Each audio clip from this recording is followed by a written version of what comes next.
Glória seja dada a Deus. Amém.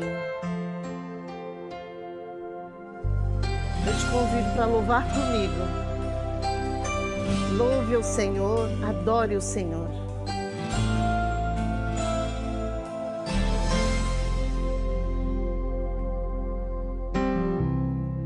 Não importa quem você é, não importa o que você fez, Jesus conhece o seu interior também.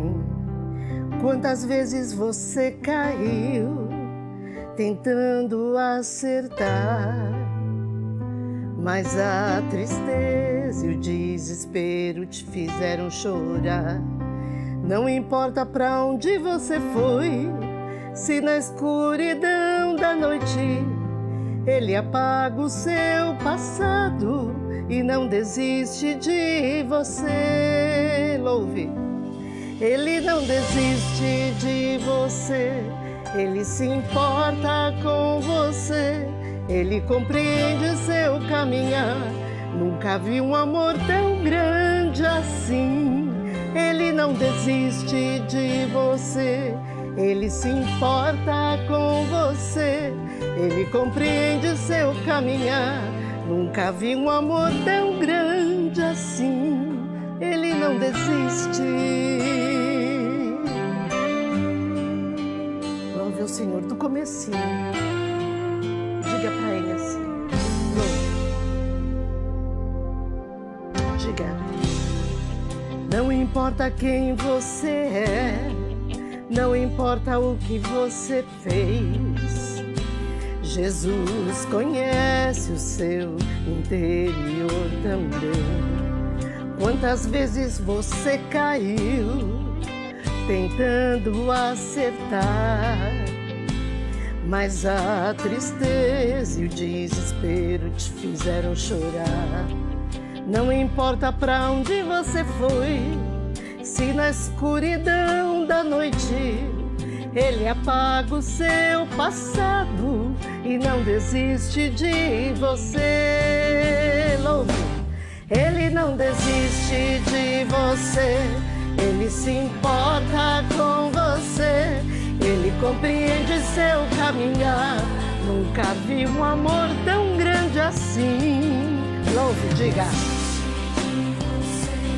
Ele se importa com você, Ele compreende seu caminhar. Nunca vi um amor tão grande assim. Ele não desiste, nunca. Não importa o que você fez, Ele não desiste de você.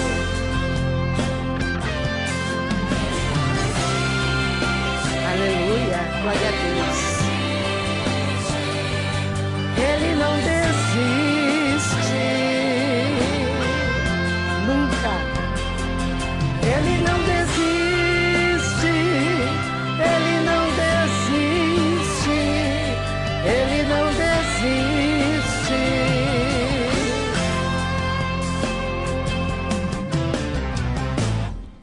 Não importa pra onde você foi, se na escuridão da noite Ele apaga o seu passado e não desiste de você.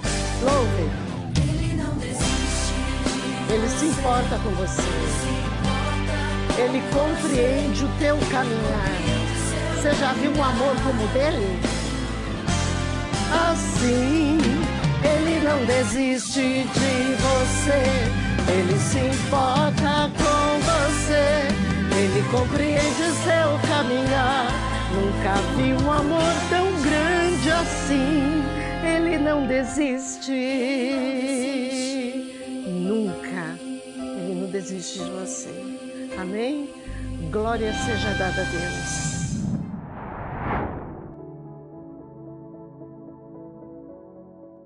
A paz do Senhor, amada igreja, amado irmão e irmã, seja bem-vindo a mais um culto da série Falando de Deus. E o tema desta tarde, início de noite, será Como ser forte quando nos sentimos fracos. Difícil, não? Deixa eu contar um pouquinho de uma história de um filme que eu gostei muito de assistir várias vezes. Eu acho que ele pode até ajudar a enriquecer a palavra. O nome desse filme é Até o Último Homem. Ele está na Netflix, em outros canais aí da HBO. Você pode até assistir, eu tenho certeza que você vai gostar. Porque ele relata também, né, para variar, né, uma passagem da Segunda Guerra Mundial. Né, fala, pô, esse pastor adora uma guerra da Segunda Guerra Mundial. Eu gosto bastante mesmo. Mas ele relata, né, o personagem principal é um jovem que se chama Desmond Doss. E esse jovem, então, resolve se alistar nas forças do exército americano para ir lutar na guerra, mas na verdade ele queria ir para ajudar os feridos em campo de batalha e não para lutar como se imagina. E a biografia que nós temos desse rapaz chamado Desmond Doss, porque isso aqui é um fato real, realmente aconteceu, e tem todos os relatos, né, descritos do que aconteceu. Ele morreu em 2006, esse já senhor, né, com 87 anos, nascendo na Virgínia, nos Estados Unidos. Então ele foi um militar americano, socorrista de guerra. E ele recebeu medalha de honra por salvar mais de 75 vidas de soldados que foram tombados, foram feridos nos campos de batalha. Ele era um homem de pequena estatura e muito magro. Até você vai pesquisar na internet e você vai ver a foto dele. E apesar dessas suas qualificações de não ser um homem em sua melhor forma, vamos dizer assim, a história relata que em abril de 42, Doss foi recrutado pelo exército dos Estados Unidos, mas ele se negou a portar arma. Ele disse que portar arma ele não queria. Essa era a única arma que ele carregaria, seria uma pequena Bíblia de bolso. Mais nada.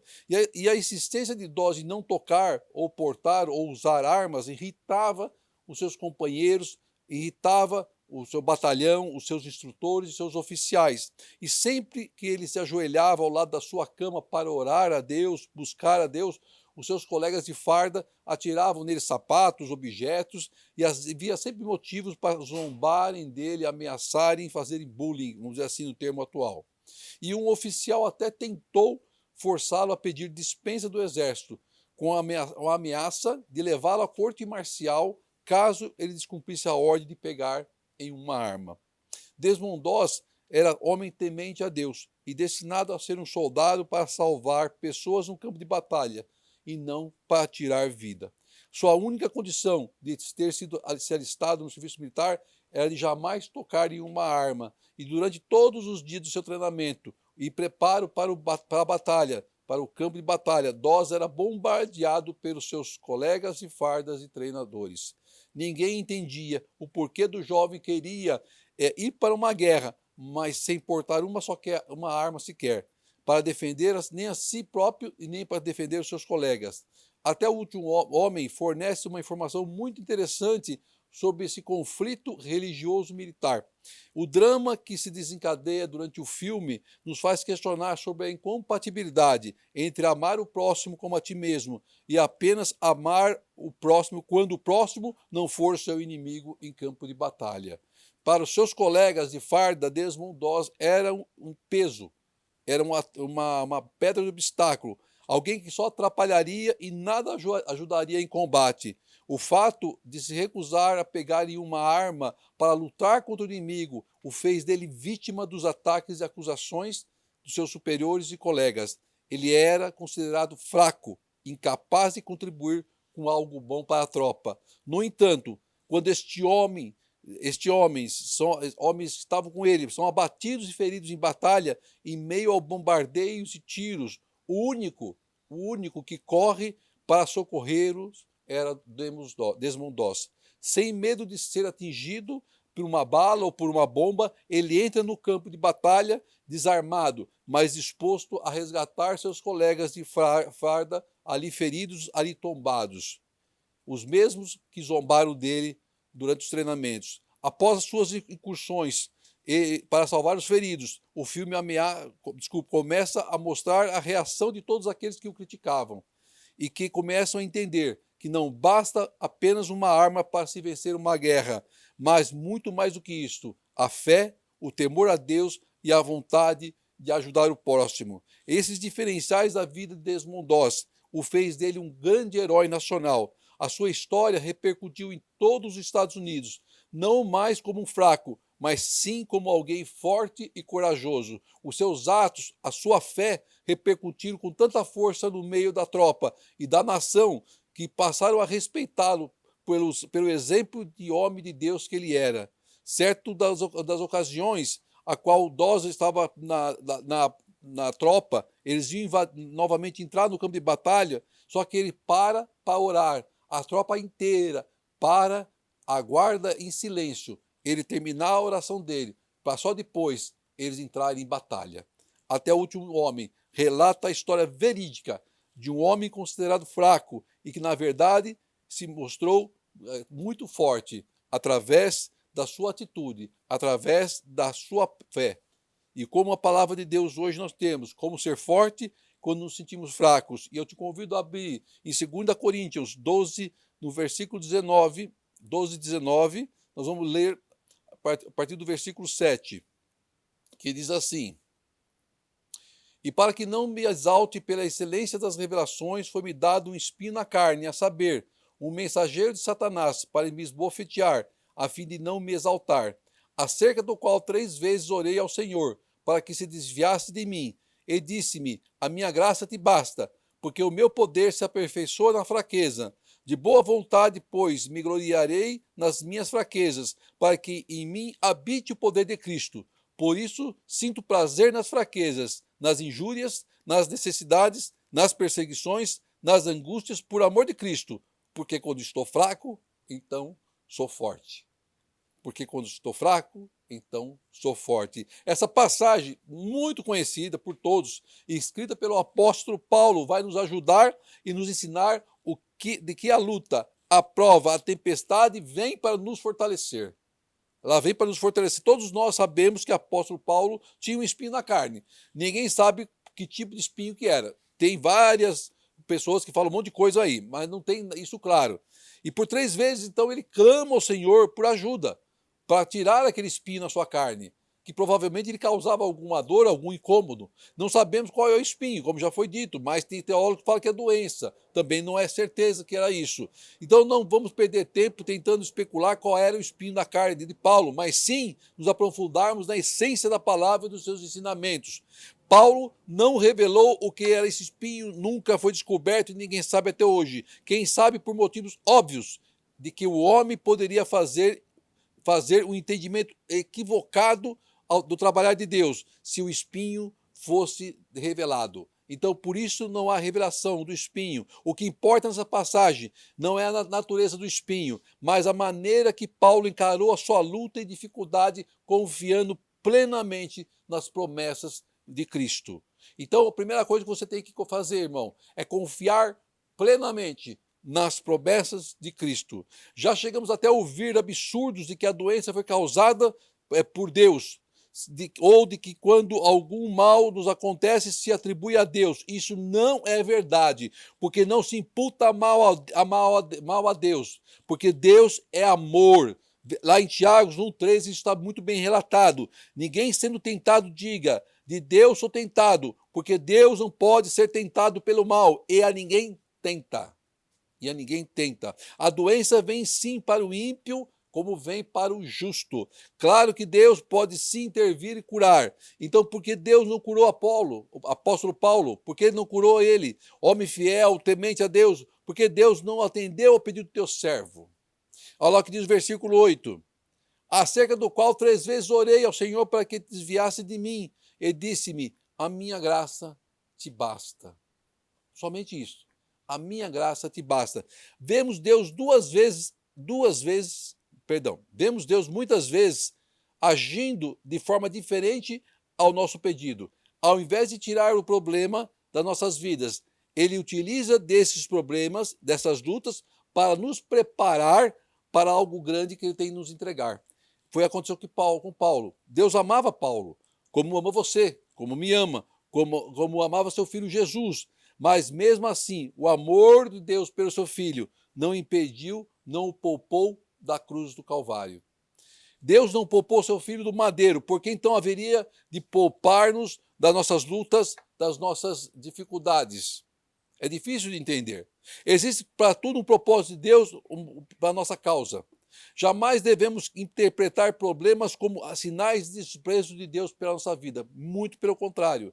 Deus não tem desprezo por nós, Ele cuida de nós. Deus não atendeu a oração de Paulo, mas não deixou sem resposta. Ele respondeu a Paulo: a minha graça te basta. E não parou por aí. Deus ofereceu ao seu servo uma justificativa, vamos dizer assim, né? Deus não precisa justificar nada. Vamos dizer que ele justificou do porquê sua oração não foi atendida. Lá no versículo 12, versículo 9, parte A, que diz assim: porque o meu poder se aperfeiçoa na fraqueza. Então Deus está explicando para Paulo o porquê ele não tiraria aquele espinho que ele tinha na carne. A graça contradiz o merecer. Nas tribulações nós aprendemos a depender de Deus, da sua misericórdia e amor. Não devemos nos esquecer do Criador jamais. É comum nós vermos homens se esquecendo de Deus. Tudo vai bem quando nada falta, quando tudo está sob controle, o celeiro está lá transbordando, não falta dinheiro na conta bancária. Nessas horas, o homem esquece de Deus, se esquece completamente. Está tudo bem, prosperidade, não preciso de Deus, que passa pela cabeça. Mas nas horas de maior fraqueza, quando sentimos incapazes de resolver os nossos problemas, que nós sentimos fracos, que parece que os nossos problemas que nos cercam por todos os lados, nós olhamos para o Pai, nos humilhamos, nos entregamos por completo. Observe que a tempestade, o deserto, a luta são grandes, são enormes e eles sempre vão se apresentar em nossas vidas. E é nesse momento que nós temos que pensar do que adianta toda a nossa capacidade intelectual, ou do que adianta o nosso saldo da conta bancária, ou que adianta termos acesso aos melhores hospitais, aos melhores médicos. Nada disso vai adiantar se nós não tivermos na presença do Senhor. Mas quando nós estamos na presença de Deus, quando nós estamos prostrados aos pés do Senhor, o Senhor vai nos responder: a minha graça te basta, eu te encho de sabedoria. A minha graça te basta e nada vai te faltar. A minha graça te basta, a sua botija vai transbordar. A minha graça te basta, os teus dias eu vou prolongar. A minha graça te basta, porque eu te encho com a minha paz. Recebe a minha paz. No versículo seguinte diz assim: porque dele, por ele e para ele são todas as coisas, glória, pois, a ele eternamente. Lá em Romanos. Glorifica o nome de Deus, porque para ele são todas as coisas. Tudo que Deus faz é perfeito. O poder de Deus só vai se manifestar em nossas vidas através da nossa fraqueza. Porque o homem tem que jogar o homem para o chão para que a graça de Deus se manifeste em nossas vidas. É exatamente isso que Paulo passou a entender quando ele diz lá em 2 Coríntios, na parte B do versículo 9: de boa vontade, pois, me gloriarei nas minhas fraquezas, para que em mim habite o poder de Cristo. Será que nós estamos preparados a proferir as mesmas palavras de Paulo? Será que estamos? Reflita sobre isso. Será que somos capazes de entender que através da nossa luta, fraqueza, é que a glória de Deus se manifesta em nossas vidas? Somos capazes de entender que isso é importante para nossas vidas, para que a glória de Deus se manifeste?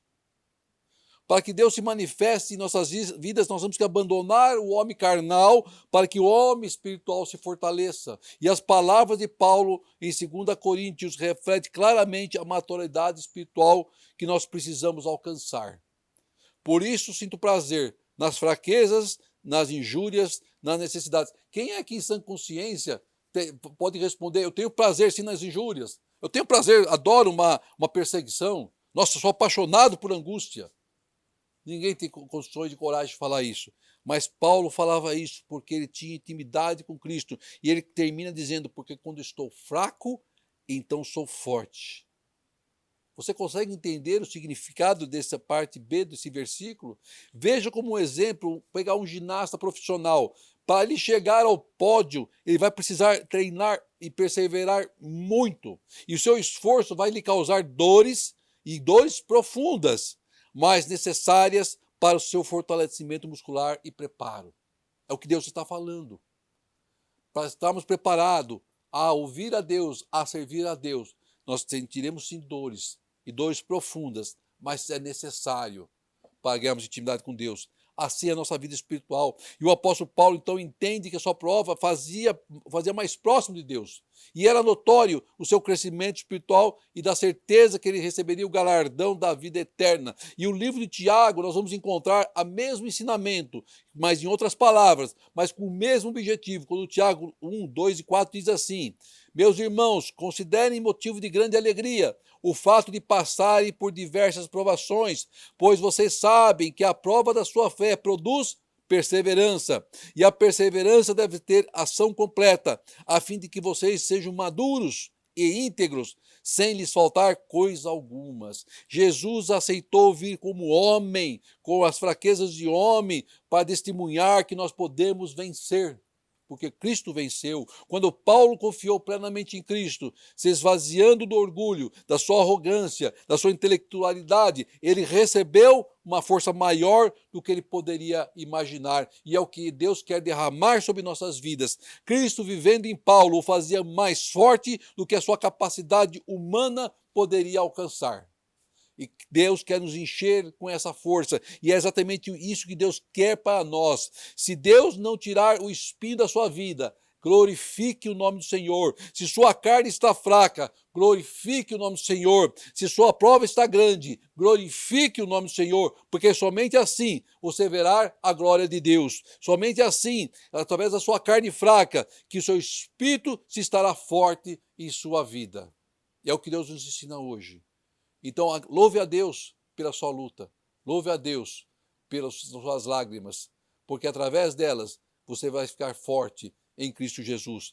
Feche os olhos, abaixe tua cabeça, oremos a Deus. Pai querido, Pai Santíssimo, obrigado por esse ensinamento de Paulo, Pai amado, que nos mostrou, Pai amado, que nós temos que colocar a carne, Pai, do lado mais fraco, para que o Espírito se fortaleça em nós, Pai. Porque quando nós estamos fracos aos olhos do homem, é que nós vamos estar forte aos olhos de Deus. Nós queremos ser forte para Ti e não para o mundo. Por isso, nos enche com o Teu Espírito, nos enche com a Tua força, Pai. Abençoe, Pai, cada um que esteja assistindo, ouvindo este culto, Pai. Que seja cheio do Teu Espírito, cheio do Teu poder, para que o Seu nome seja glorificado eternamente em Cristo Jesus. Que o grande amor de Deus, as doces e maravilhosas consolações do Espírito Santo de Deus estejam com todos em Cristo Jesus. Amém e amém. Glória a Deus. Aleluia, Pai.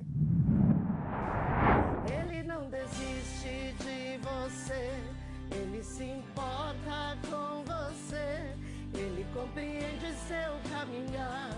Nunca vi um amor tão grande assim. Louve, diga. Ele se importa com você, ele compreende seu caminhar. Nunca vi um amor tão grande assim.